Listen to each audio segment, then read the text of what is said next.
Sayın Atatan YouTube kanalımızın izleyenleri, Türkmenistan ile ilgili Türkçe haber bültenimize hoş geldiniz. Bültenimizdeki haber başlıkları: İran, enerji ve gaz alanında Türkmenistan ile ilişkileri geliştirmeye hazır olduğunu açıkladı. Türkmenistan Tenis Federasyonu Başkanı, Asya Tenis Federasyonu Başkan Yardımcılığına atandı.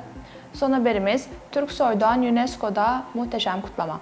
İlk haberimiz, İran, enerji ve gaz alanında Türkmenistan ile ilişkileri güçlendirmeye hazır olduğunu açıkladı. İran İslam Cumhuriyeti, Türkmenistan ile elektrik ve doğalgaz alanında işbirliğini geliştirmeye hazır olduğunu açıkladı. İran Cumhurbaşkanı Seyyed İbrahim Raisi, Türkmenistan Devlet Başkanı Serdar Berdimuhamedov'la yaptığı telefon görüşmesinde bu konuları dile getirdi. İran Cumhurbaşkanı son yıllarda iki ülke arasındaki ilişkilerde özellikle ticaret hacmindeki artıştan duyduğu memnuniyeti dile getirerek Ekonomik İşbirliği Ortak Komisyon toplantısında enerji, ulaşım ve transit alanlarında alınan kararların uygulanmasının önemli olacağını belirtti. Raisi ayrıca İran'ın güneyindeki Bandar Abbas ve Cebahar limanlarının potansiyelini kullanarak bazı fırsatların ortaya çıktığı ulaştırma ve transit sektöründe Tehran ve Aşgabat arasındaki işbirliğinin geliştirildiğini vurguladı. Görüşmede de belirtildiği üzere Türkmenistan-İran ticari ve ekonomik ilişkileri 3 ana yönde aktif olarak yürütülmekte. Doğalgaz sektörü bu işbirliğinin ana alanlarından biri.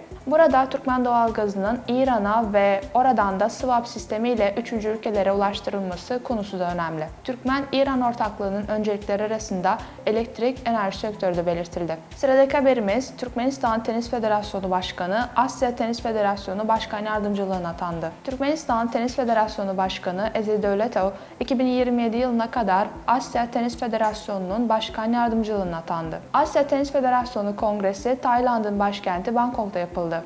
Bu toplantıda çıkan sonuç ile Ezgi Dövletov, Asya Tenis Federasyonu Yönetim Kurulu'na katıldı. Mevcut 53 delegeden 41'i Türkmenistan temsilcisi adaylığına oy verdi. Organizasyonun yeni başkanı Ezgi Dövletov'u başkan yardımcısı olarak görevlendirirken tenisçinin organizasyon yeteneklerini ve mesleki deneyimini de dikkate aldı. Asya Tenis Federasyonu Kongresi'nde ayrıca Ezgi Dövletov'un 2024-2025 Masters turnuvalarına ev sahipliği yapacak Uluslararası Tenis Federasyonu Komitesi'ne seçilmesine de karar verildi. Bu komite en prestijli turnuvaların düzenlenmesinden sorumlu. Son haberimiz, Türksoy'dan UNESCO'da muhteşem kutlama. Biz Birlikteyiz isimli Türksoy 30. yıl konserlerinin son durağı Fransa'nın başkenti Paris'teki Birleşmiş Milletler Eğitim, Bilim ve Kültür Örgütü yani UNESCO merkezi oldu. 7 ülkeden 70'e yakın sanatçının görev aldığı konserde yaşanan coşku had safhadaydı.